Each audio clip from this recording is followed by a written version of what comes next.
Hi, my name is Morgan DeBaun. I'm the CEO of Blavity, Inc.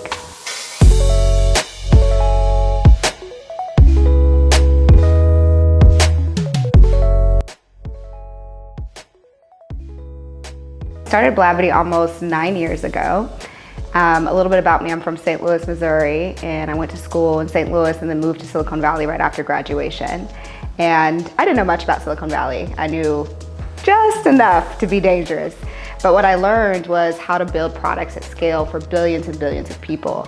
One of the core things that you take away when you're building products for people at scale is you have to really understand your user. You have to really understand your customer, and then you have to serve them unapologetically. Now, seeing that and being in the space and being in the environment, it was so clear to me, nobody was serving us, right? All these big companies, these are supposed to be the best and the brightest people in the world, the biggest companies in the world, and yet Black folks were never their target customer. And so Blavity Inc. as a corporation is designed to put Black folks and people of color as our core customer, our core user, whether that's for Afrotech or Travel Noir or 2190. But in the beginning, it was just Blavity, our cute website at the time, just me and my friends in my apartment, and we were just doing it. So I founded Blavity, and then I finessed them all to join along the way.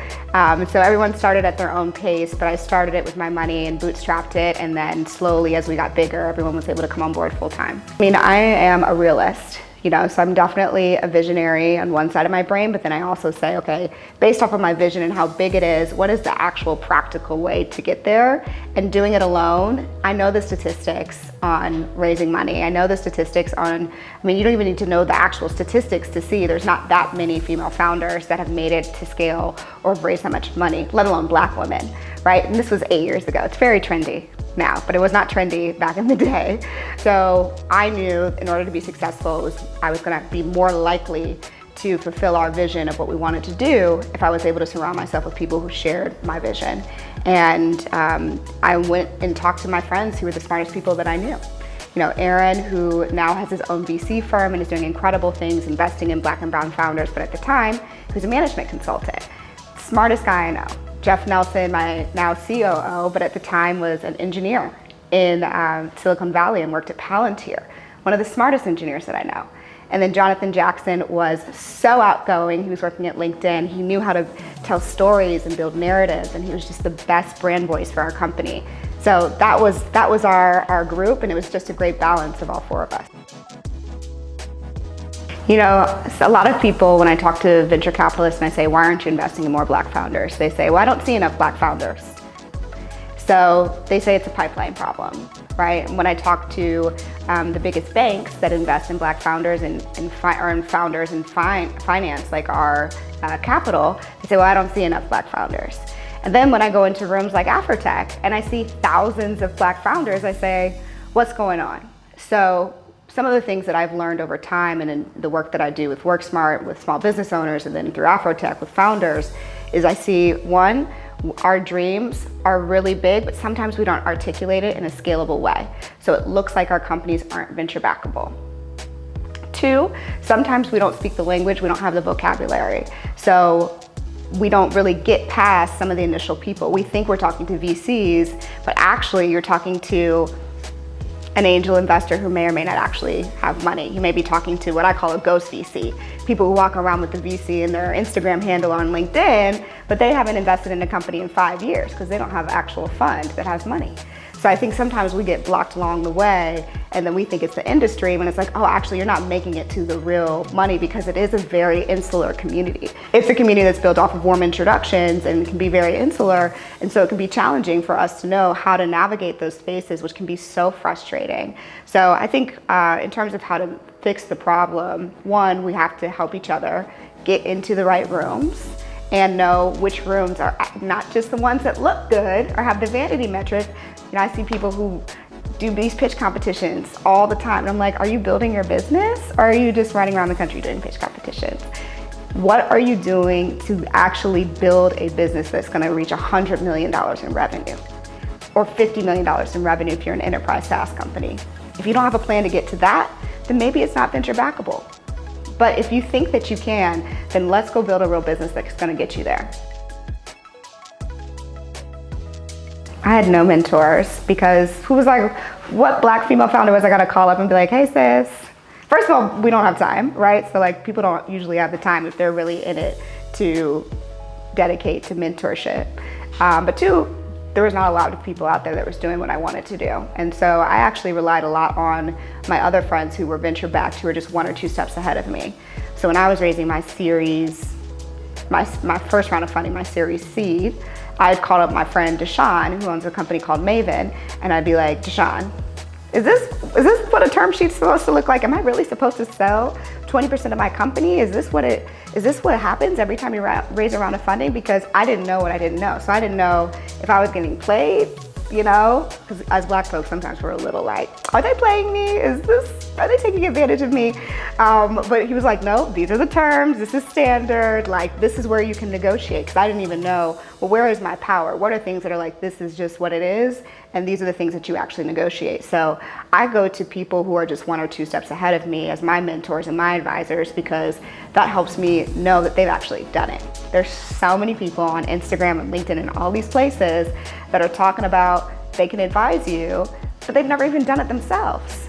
Or the biggest thing that they're advising is based off of the business that they have, which is selling you things. So, you know, not to go off to the left, but like for me, I think the best advisors are people who have done it before and have the time to actually look at the term sheets or look at your pitch deck or actually give you the tactical feedback, not just the advice and the nice words.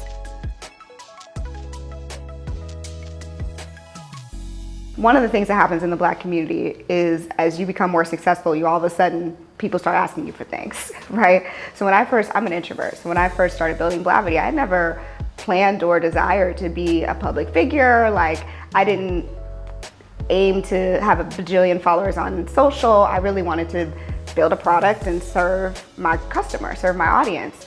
But what happened was a lot of people were inspired by my story and wanted to know how they could apply some of my thinking, my frameworks to their own businesses or their own lives. And because I'm an entrepreneur, I'm like, okay, I can't take every call. I can't take every pick my brain conversation. I can't respond to every LinkedIn or every DM that comes my way. So what is the most scalable way for me to be able to give people the information that they need to be able to make their own decisions and hopefully accelerate their success so they can leapfrog me, which a lot of my students are leapfrogging me and I love it for them. I'm like, dang, you really grew that really fast.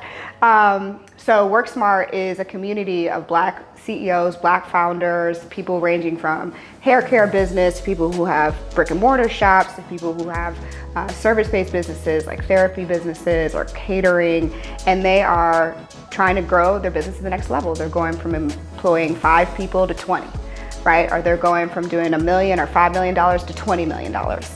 And who are they going to talk to about what their org chart looks like? Who are they going to talk to about what a small business loan should look like? So I wanted to build a community that wasn't even just about me, but actually one another and help them find their DeBaun's so that they could build with each other and grow and be more sustainable and ideally fail less as well.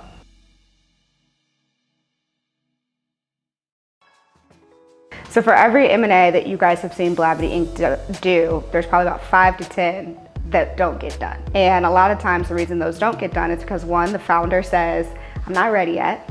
I still think I've got a little more gas in this machine and I want to get to the biggest opportunity possible before I sell. And I say, okay, good luck, because the price is going to go down if you don't hit it, right? But I hope you win. But also selfishly, I hope that you come back to me, and sometimes they do. And then 2, the other reason is just because they don't want to have a boss. They really started their company because they wanted to be the boss, they wanted to be independent, and the idea of being under somebody else's house, even though Blavity is not called the Morgan DeBaun show, right? We've got a lot of employees, a lot of people who run this company every single day, so there's room for everybody. But sometimes people just say, you know what, I'd rather stay where I'm at, and you know, I don't want anybody looking at my books and all of this stuff. So I'm like, yeah, I'm gonna look at your books. So I think that those are the 2 reasons that I see the most why people choose not to take the opportunity of being acquired. But the benefit is oftentimes too, what is your exit plan? Do you want to work until you're 60, 70 years old running this business? Because I don't. When I'm 60 or 70, I will not be the CEO of Blavity Inc. I hope not. If I'm the CEO of Blavity Inc., I have failed. right?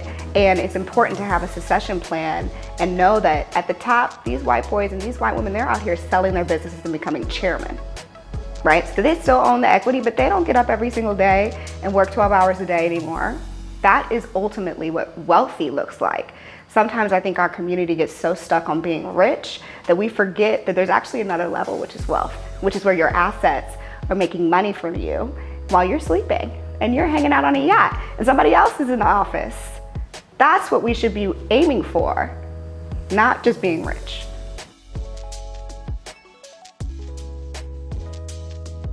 Well, I was not balanced the first 10 years of my 20s, so 20 to 30, no balance. And I do believe that putting in the hard work is really, really important. And I'm not saying burn yourself out, but I am saying to reach a certain level of success, it does require a lot of sweat equity and it does require a lot of sacrifices.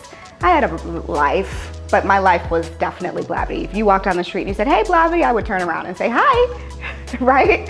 Because that was my identity. And as I approached my 30s, I really wanted to rebalance, and COVID gave me an opportunity to do that because we were able to work remotely. And so I made the company fully remote, and I relocated and moved to Nashville, Tennessee, where my family lives. And from there, that was the beginning of rebalancing my day-to-day life. So I have this philosophy of like, in a given week, on an average week, what is your weekly routine? And if it's an ideal scenario for me, it's having a meal with one of my parents. You know, it's going to the gym 2-3 times a week.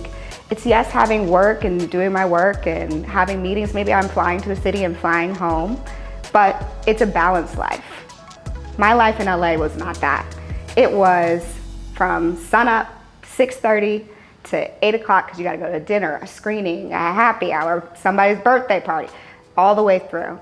You know, and so I really wanted to move and redirect my life to something that was a little bit more sustainable, because entrepreneurship is my lifestyle, right? It's not something that will start and stop. I am an entrepreneur through and through, and so I needed to figure out how to rebalance.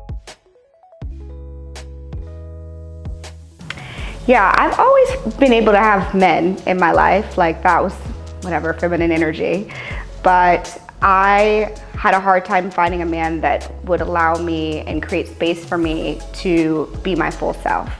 And it's not that they were shrinking me, it's just that I felt like I had to shrink myself. And whether that was not really talking about work, or that was, you know, downplaying, like not sharing when I would get an award, or when I'd be traveling for something really interesting or something that, you know, was very unique or whatever. Josh, who's my partner, is the most loving, biggest cheerleader. You know, that man is just such a blessing. And how I approached dating as a woman in power was actually to date like a job. So I was very like, I am going to find my match. And I was very unapologetic with the men that I was dating, and most of them were like, they didn't really know how to manage it. They were like, okay, you know. And I think that because Blavity takes so much of my time and was so much of how I spent my 20s, I knew that it wasn't just gonna magically appear for me, that I was gonna have to put the work in on myself. So I went through therapy, I took online classes about how to be in relationships, how to find my own feminine energy and express my feelings. I talked about what I wanted, what I didn't want. I said, I wanna be a wife. I don't wanna be a girlfriend. Don't you come to me with this little girlfriend stuff. I would like to be a wife. So if that's not in your plan, then we can just keep it going, you know? And God said, here you go. I met Josh in a bar in Nashville, like crazy.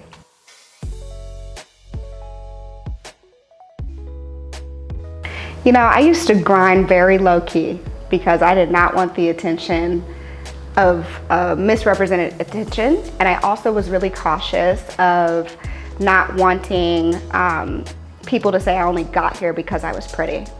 So I tried to minimize what I looked like quite a bit. So if you look at early photos of me, don't go Googling too much, y'all, but if you go look at early photos of me, you're gonna see me in a Blavity t-shirt, likely wearing all black, glasses, very low key. Now, I'm like, you cannot deny. Like, you know, you can't deny it. Like, we're good. So now I'm so happy that I'm able to just be myself. I can be glam one day and I can wear my hoodie with no makeup on my Zoom calls, and it just is what it is. I don't have to think about it anymore. But it was definitely a lot of energy and a lot of effort thinking about what I'm gonna wear, because the standards for a woman CEO are much different than standards for men. They don't have to think about these things. They have to think about maybe getting a lining.